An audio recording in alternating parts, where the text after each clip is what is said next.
Welcome to Midwest BS. I'm Adam. I'm Nick, and today we're going to talk about the college football playoffs. So, first, we're going to start with talking about who made it in.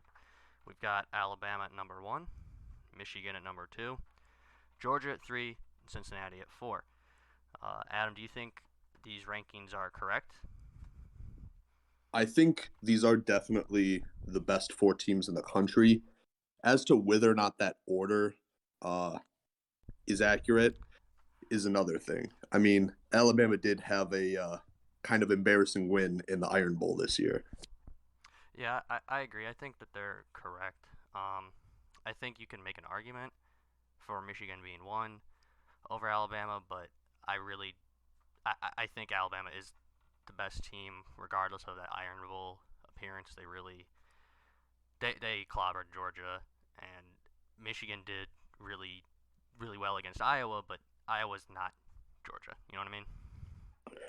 That is true. And, they're still solid teams. I mean, Georgia going number three, it's fine. Uh, but at the end of the day, they're definitely not better than a number two Michigan. Right, right. No, I think we're in agreement there. I think Cincinnati also deserved to be four. Uh, I don't really see any way you could fit in a Notre Dame team with their losing to that Cincinnati team, and a two-loss Ohio State, or one of those Baylor being the Big 12 team with two losses as well. It just doesn't make sense. No, it doesn't. And since his appearance is deserved, but it's also notable. They're a team of five, and as opposed to recent years, football's kind of coming back to the Midwest with them and Michigan showing up. Yeah, no, I totally agree. Uh, do you think to make it more chaotic and similar to college basketball, we should expand the playoff? I definitely think we should expand the playoffs. I mean, I think I can speak for everyone in the fact that four teams is it you know it's not even really a playoff. It's there's a big asterisk on that. Absolutely. From the first day that they announced it, I hated these playoffs. Like, hey, what are we doing? It's four teams. All it does, and not only that, but it's four teams, and they are using old bowl games for the semifinals. So all this is doing is taking bowl games away from other teams, and it's garbage, and we need to expand upon it. And it should have never been four to begin with. It should have been a larger number to begin with. And I mean, I think there's an argument to be said where you see a lot of blowouts and stuff sometimes, and not sometimes. Every year there's almost always a blowout. So it's like you're just gonna see more blowouts. So do we really need more teams? A lot of years there isn't 8 teams good enough or 12 teams good enough to win the championship. Oh, I mean, I agree because I want there to be, at least with like six teams, you can give the top two a bye, but especially before this year, 2021 to the 2022, you'd be really, kind of lying to yourself if you said there were more than four teams who really could have been equal contenders for that national champion title. And if we're being honest, a lot of those years there were fewer than four teams that really could have had a chance. Yeah, I think you're right on the nail with that. But also, like, uh, are there 64 teams that have a chance at winning the NCAA tournament? No. Like, it's that big because you get great stories like, survive and advance, NC State, and you get the Loyolas, you get the VCUs, you get the Florida Gulf Coasts of the world, and they gain notoriety as a school because of it as well. And it's just really good for the sport and the school. Not maybe not the people who get upset, but usually they're a good enough program that they're in it at a high level in the next year too. Yeah, that's one of those tough things because I totally agree. I think every sports fan agrees. It's just that, you can't have that many football games. It does take a toll on your body. A lot of these kids want to get ready for the draft, get ready for the next season, get their end of season treatment, surgeries, whatever it is. And, basketball game you can kind of bounce back from. And the more teams you have, the more rounds, the more games they have to play. But yeah, six, eight, maybe even 12. It's definitely a better product. It's more entertaining. It's better football. It's a better story at the end of the day. I think 8 is probably close to the sweet spot in my opinion. That's what I think would be work the best. And you can make it so that if there's basically the Power Five champions have guaranteed seeds with an asterisk, not just any Power Five champion. So like Utah this year, I would not count because they're a three-loss team. I don't think they're good enough to compete for a championship. But I think one of those Big 12 teams, I think Baylor is good enough to compete. I don't think that they are the best team, but I think they're good enough to beat any of the top five, top four teams. So I think seeing something where we have not fully guaranteed spots for Power Five, but partially guaranteed, and then a spot dedicated to a non-Power Five team if they reach certain levels, like it's, for instance, undefeated, or if they have a single loss against an Alabama, a Notre Dame, something like that. Yeah, I mean, it does make sense, and it by bringing in math, it makes people less upset because at the end of the day, when your team gets in or gets out because some guy just didn't feel they should have made it, that's frustrating. But on the other side of that, maybe the SEC has 3, 4 teams that are better than anything in the Pac-12. We don't know, and so I think you still need a little element of that vibe check in there. You can't make it all math. Yeah, I think so. So now I want to talk about what we expect to see in these games here for this year's playoff. Uh, let's start with the 1 versus the 4, Bama versus Cincinnati. What do you expect to see? Well, I think it's going to be a definite Bama win, but I'm afraid of the fallout because people are going to talk about oh, since he never should have been there. That's not true. Since he deserves to be there, just because I think Bama's going to win. It's going to leave a sour spot in my mouth on the fallout and a lot of fandom because since he deserves the chance to compete, and I hope they don't get blown out, but I just think Bama's going to edge him out. I 100% agree. I think Bama's just the better team. I do really want to see Cincinnati play well. I want them to make it a close game. And I'm really tired of seeing people talk about, oh, they're just going to get blown out. I can't wait. I want them to get blown out so that we can stop this crap about having non-Power 5 teams in the playoffs. They don't belong here. And it's like, Power 5 teams get blown out every damn year. I mean, literally from the very first year all the way through in every single semifinal, there's been at least one game decided by 3 or more possessions. So and I'm not, and it's not just teams like Washington and that terrible Florida State team and Oklahoma. Clemson has been blown out in the semifinals. Notre Dame, which I guess you could throw in there, is like not kind of not the strongest team to get in, but Clemson and Notre Dame have been blown out in the semifinals, and both Alabama and Ohio State have been blown out in finals games. And these are between Alabama, Clemson, and Ohio State. They have all but one of the championships in the playoff era. So it's like anyone can get blown out. It literally doesn't matter if it's Cincy.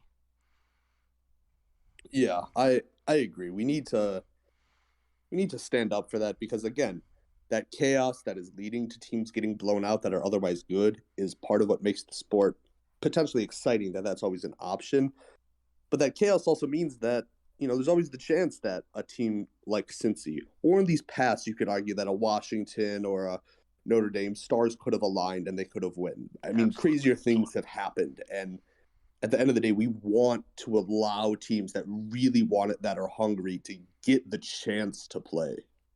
Yeah, absolutely. And I just think that the argument of being against the non-Power 5 teams being in there is just doesn't hold a lot of weight because I mean, like I said, there's always blowouts amongst the Power Fives.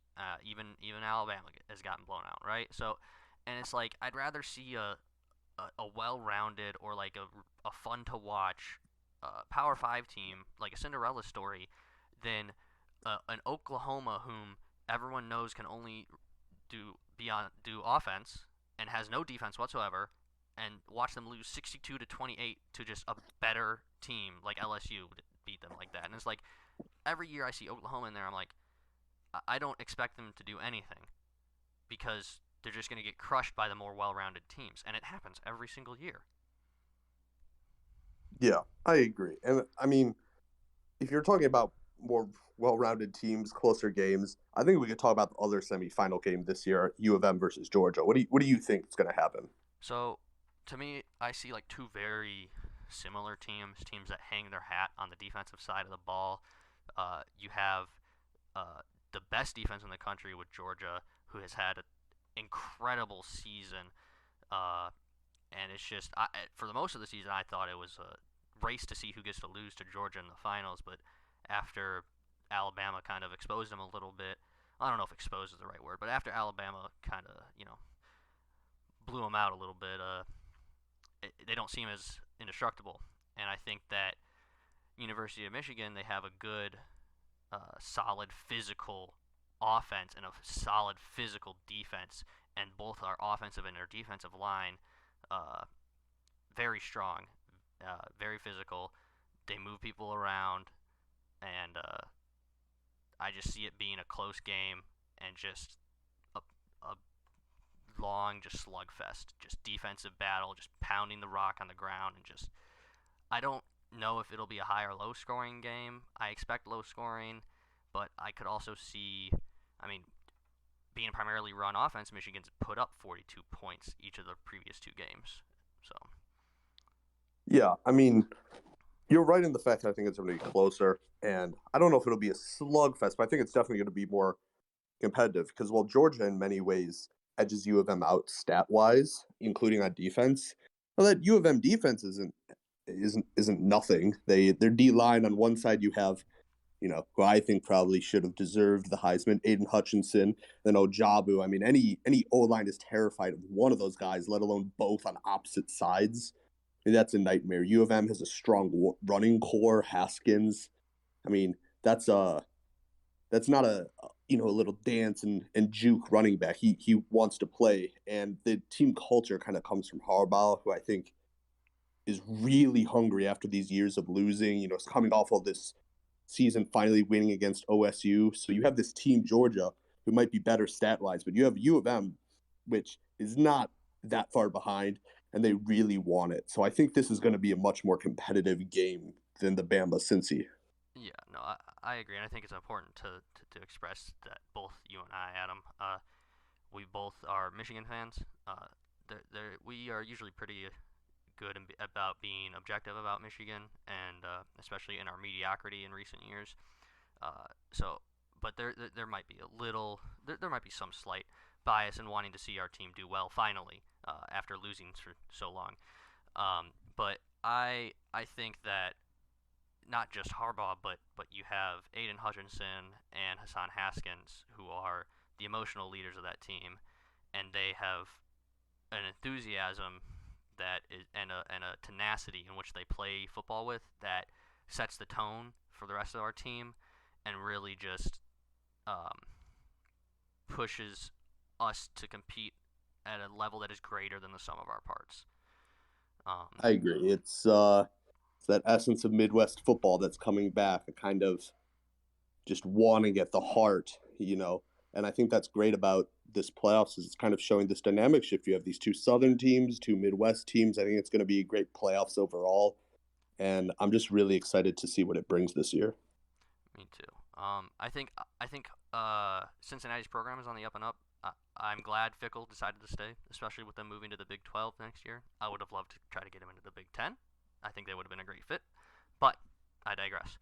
Um, there's not really many injuries to talk about that's going to affect the games. The biggest one is Mechie being out for Alabama, and I guess Josh Jobe, one of their defensive backs, one of their better defensive backs, is out as well. Um, they're loaded. It's Bama. I don't see it mattering and in fact affecting the game too much. I agree, but if we're talking about player health, I mean, this ruling recently about the how COVID is going to affect potentially the results of these playoff games. I mean, what do you have to say about that? About these potential forfeits? I think it's interesting. I don't really.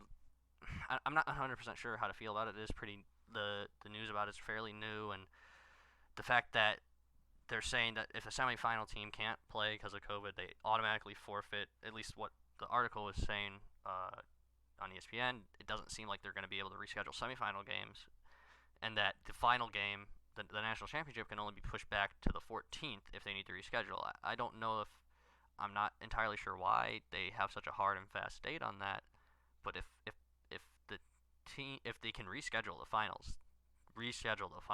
It's one of the biggest events in the nation, sport wise and just money wise. I don't think they should be setting a hard limit to that, but I don't know more specifics about that. I think all four of these teams have been good this year with COVID related issues. I don't think they've had many. I know JT Daniels just tested positive the other day, um, but I don't see it being too much of an issue for these teams.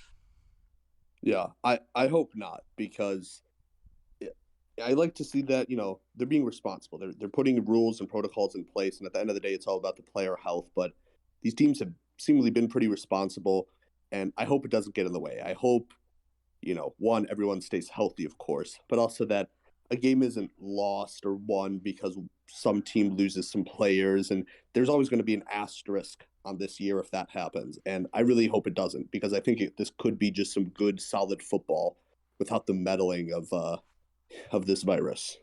I absolutely agree. Um, and I think it's the player health is paramount, and I'm glad that they're taking steps and contingency plans for this. But I mean, like I said, I don't see it being a problem. Bama, Nick Saban came out and said 90% of his players are vaccinated with a booster. Michigan announced that their team's going to be getting their boosters together.